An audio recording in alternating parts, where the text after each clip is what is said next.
Hi, my name is Paula. Welcome to With a Touch of Luxury.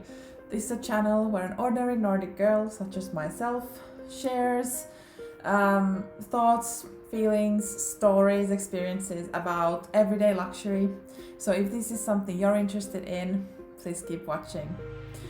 So today I thought to make a video of the 10 popular luxury bags I have sold and why.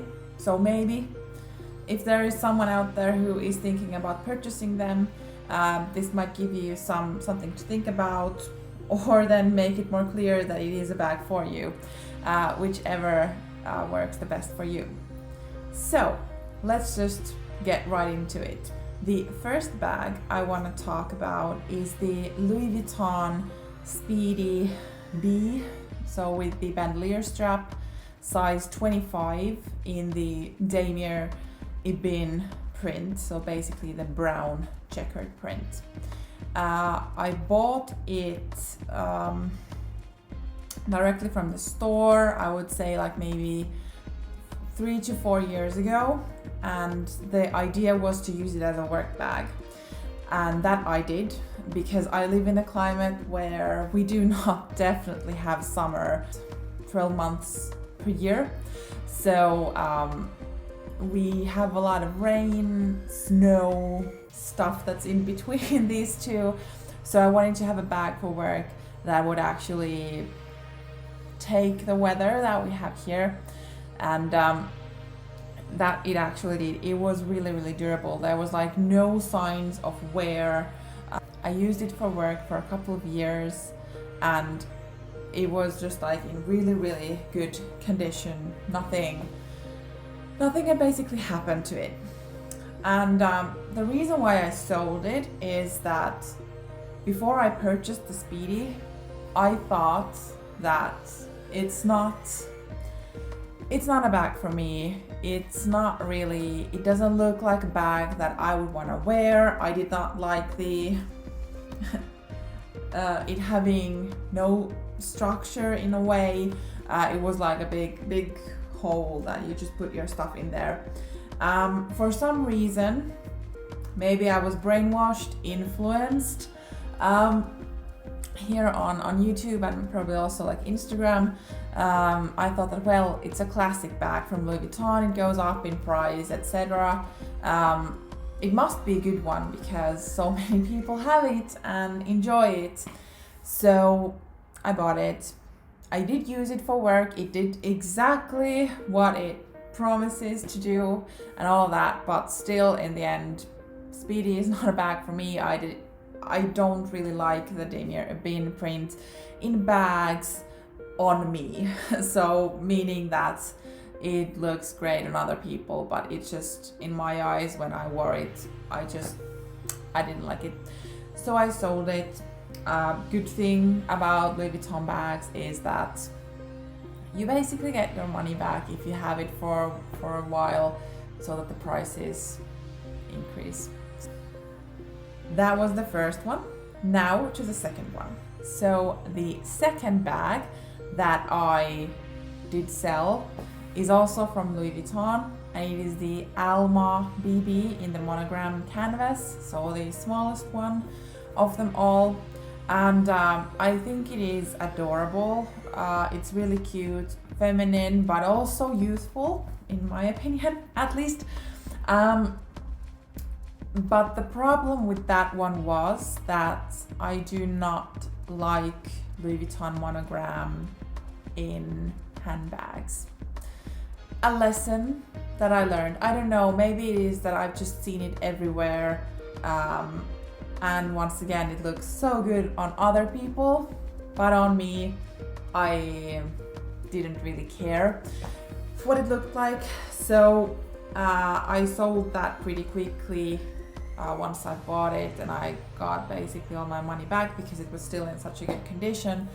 And yeah, that was kind of a bummer, but at least I learned that the Monogram canvas was not for me in bags, at least.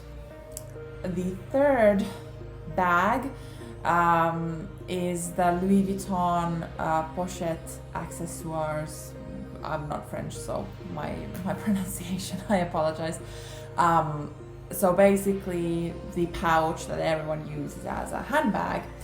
And I first bought it in the Damier Azur print, and I used it a ton.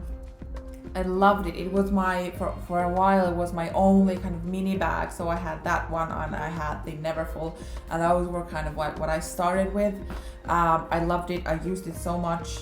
And then I just started actually getting more bags, and the prices had gone up so much with the pochette, and it was so difficult to get, and I just felt that as I wasn't really reaching for it anymore, since I had other bags, that maybe it would be good for someone else to get the joy out of it. So I sold it, actually made a small profit out of it, because the prices with that one, they are like ridiculous. So that is something that I don't really regret selling, but I really did love it. And I have this kind of a thought process where if I don't wear something, I feel bad, and I think that someone else might actually love it more, or at least get more use out of it, because I don't feel that bags should be on shelves looking pretty. I want to wear them, and if there is a period of time where I don't really even touch something and it's just there for me to look at it. I'm sorry, I'm touching my hair. I can see myself from the screen, and I did not straighten them, so yeah, sorry about that. But yeah, so if I see someone actually using them more, then it's worth it, and I can just pass them along. But with this, I actually made a second purchase. So I was able to buy the pochette accessoire, once again, in the Monogram canvas around a year ago. And I did take that opportunity. I got it from the store as a new one. And I was like, okay, I did use the Damier Azur one, so maybe now that there's been a while that I haven't owned it, and this would be a smaller bag with the Monogram, so maybe I would use it. I used it maybe a handful of times once I realized again that the Monogram canvas is not for me, and then I did pass it along pretty quickly, and I feel so bad of actually saying it out loud that I have purchased bags, and then to realize after a really short time period that they are not for me, and then pass them along, because that's just like, that's ridiculous. And that's why I also really love pre-loved, because with these expensive bags, I feel that before you have owned one and actually been able to wear it, you don't know if it is for you. You can watch a ton of videos, but you don't know if it's gonna be for you. And I'm kind of learning, the more years go by and the more my, I know myself better and my taste, and not to fall into the trap of being influenced too much. I've made the mistakes of purchasing something and then just kind of sold it forward. But I feel that that's also a good thing, because with those bags, there's always someone who's going to be super happy to actually have that in their collection. So it's better that they have it than I have it selfishly in my closet and not wearing it. The fourth bag, we're now stepping out of Louis Vuitton for a while. So it is the Fendi Can I. This was a total, someone influenced me to get it. So I had it in the kind of small size in burgundy leather, really pretty shade. I saw it on someone, I don't remember anymore because it's a couple of years back. I saw it on someone and it looked so good. I love burgundy. At least I thought I would also love it in a bag. And I bought it pre-loved. I got a super good deal, like I don't even remember, I just paid like maybe 600 euros or 800 euros or something. Really good deal, because it was brand new, it came with everything. So someone obviously bought it and didn't maybe use it. So I bought it. We went directly to a trip to New York and I took it with me there. Really used it. That was the only bag I took, so I used it for the whole week straight up. I didn't change out of it or anything. And I realized I'm a tall, curvy person, and the strap that it came with, obviously it's not adjustable, but it was also quite short and heavy. So when you're a very tall person, it didn't look good, I would say. So even though the color is beautiful, it just, the practicality wise, it wasn't for me. I did sell it after a while, so I did still use it and keep it, but the feelings of it just didn't really suit me, and I got my money back because I got a really good deal to begin with. So that's the kind of story with the Can I bag. The fifth bag is the Saint Laurent Toy Lulu bag. So the super cute one that at least a couple of years ago was a really, really good price point. All leather bag, and it was around 800 euros or something. And I got a coupon code for minus 10%, and yeah, really, really good price. And I realized I did use it. I had it for a couple of years.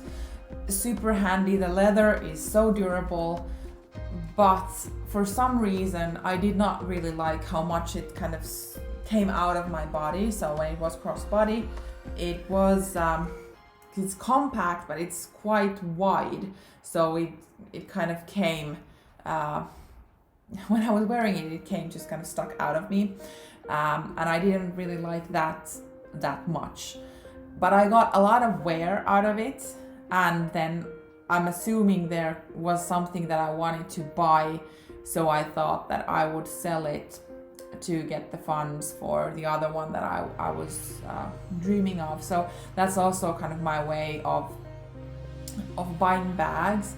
So I do sell them to get funds for purchasing something else, because I just cannot come up with 1,000 euros so often or anything like that. Plus I've also realized that I don't like my bags sitting in my closet, so I can have like a small collection, but it needs to be practical so that I actually use them. I might have like a special occasion bag, and that's okay, but I can't have bags that have the same purpose, because there is gonna be a bag that I'm gonna use over the other one. So I just might sell it to get the money to buy something else. So that's kind of my philosophy. Of course I invest more money sometimes if it is more expensive or whatever, but I don't wanna keep buying new ones or pre-loved or whatever, and then have a massive closet full of bags I don't use. So that's just how I think. But yeah, I guess that was the kind of story of the Toy Lulu. And hey, if you've now made it this far, maybe this is something you're interested in also in the future. So it would really help me if you would subscribe to my channel, like, comment, basically come back once in a while. I film videos twice a week, so hope to see you here again. All right, bag number 6, going back to Louis Vuitton. I bought the LV Felici pochette in the Monogram canvas. I bought it as a birthday present for me, since I did not learn after all the other Monogram stuff, and I felt that was a really, really good price for what I would get. I had already the Dior Diorama wok. I knew that I could fit my stuff in there, and really, really useful. And I think the price, as I said, for LV at that time was really good. And yeah, I sold the 2 inserts from it because I wouldn't use them, and then I wore it for a while, and once again realized that Monogram is not for me. I don't know what's wrong with me. Maybe I needed to make that mistake a couple of times to know that it's really not for me.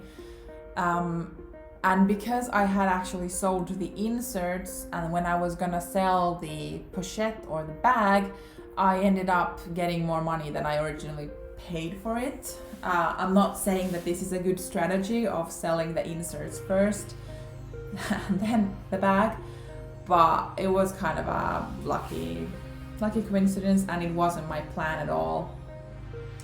I don't want to buy bags to sell them after a couple of months. That's just ridiculous. But I guess I needed to make the mistakes on my journey to get to know the luxury person in me, or something like that, or at least to learn not to be so influenced by this is a classic, because that at least is a pitfall I've kind of fallen into a couple of times. Then number 7, the Saint Laurent mini Lulu camera bag, I think it's called. I had it in the beige color with gold hardware. It was also one of these that the original price at some point was really good. So it was like 795 euros, I think.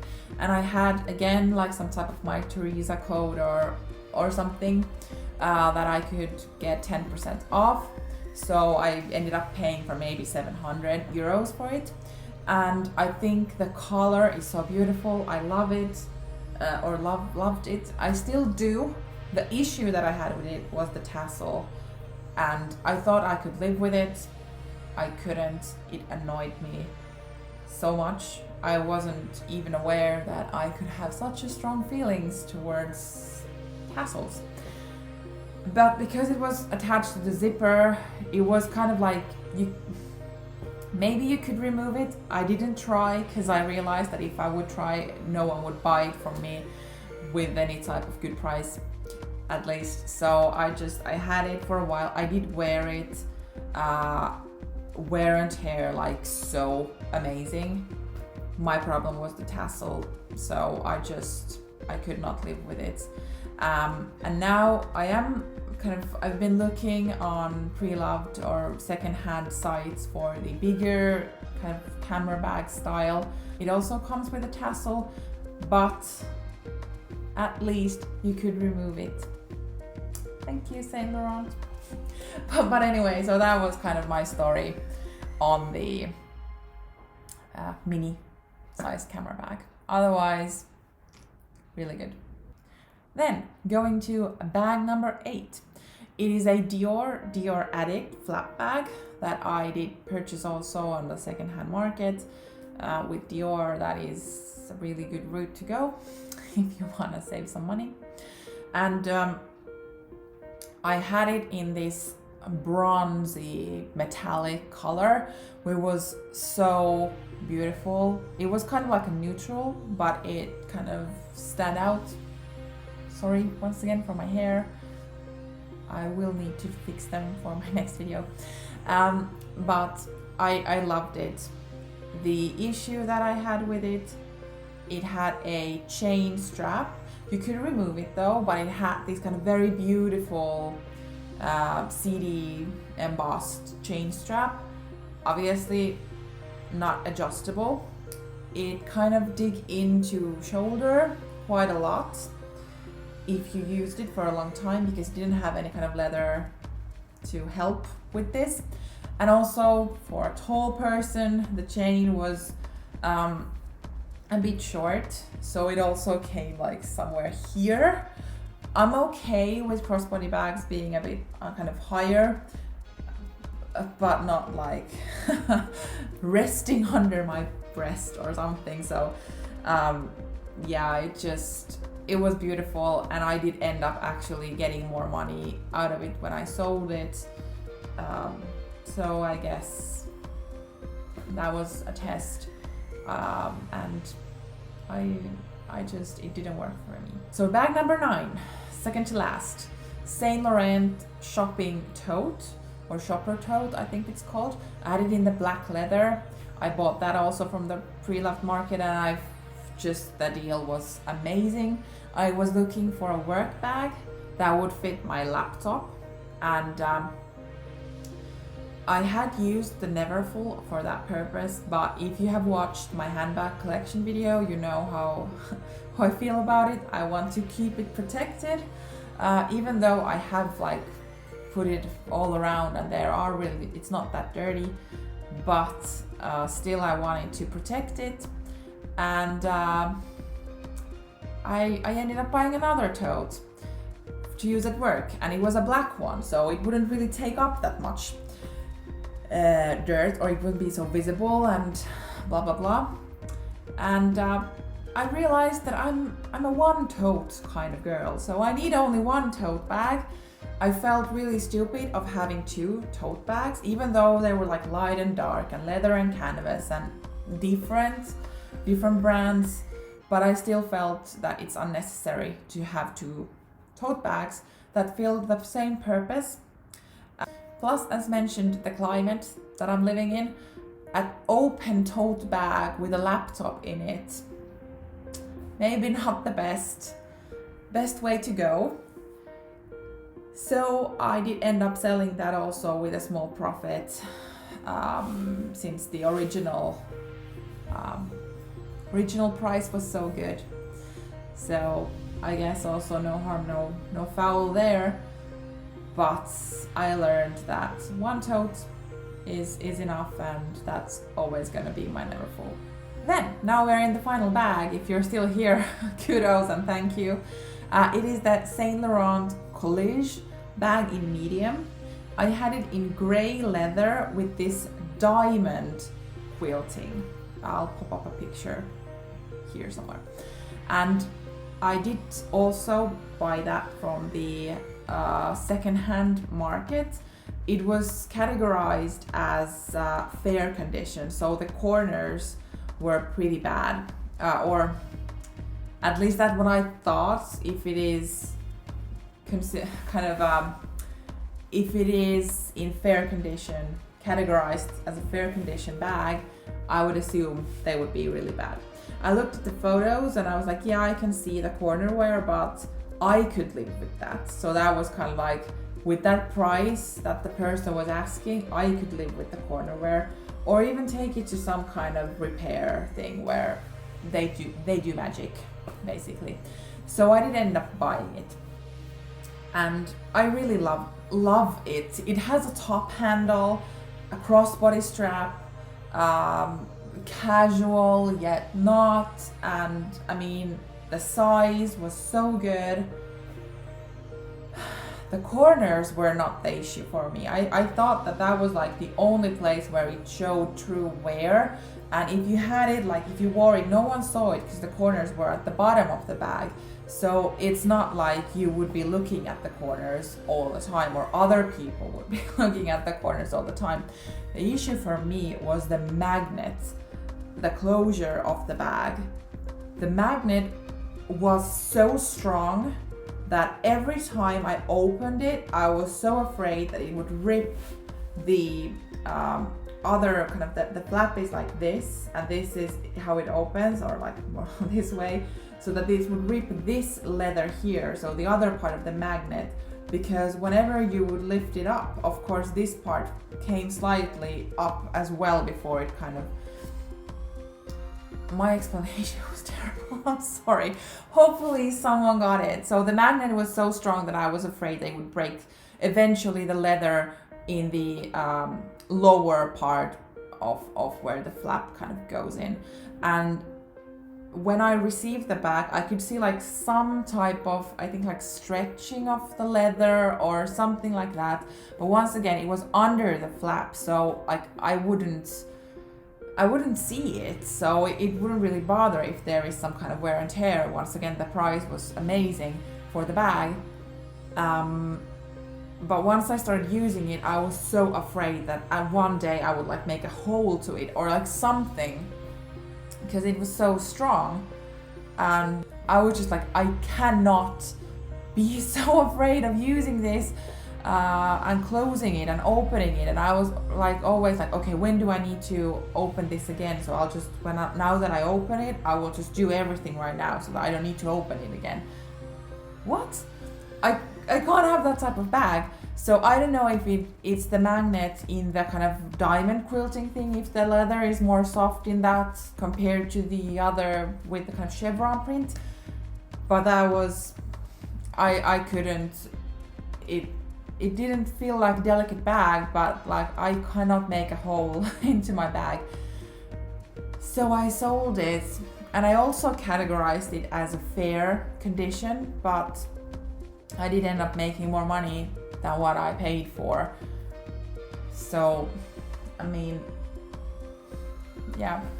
Yep, so that was my 10 most popular luxury bags that I've sold and why. Let me know in the comments if you own some of these bags, if you have sold them, if you're planning on buying them, like anything, or if there are any bags you are kind of wondering on what to sell or something. Let's continue the discussion there, or then you can head over to my Instagram and chat there as well. But thank you for watching. This is a With a Touch of Luxury. If you are interested, please come back. As I mentioned, I film 2 videos a week. See you later. Bye.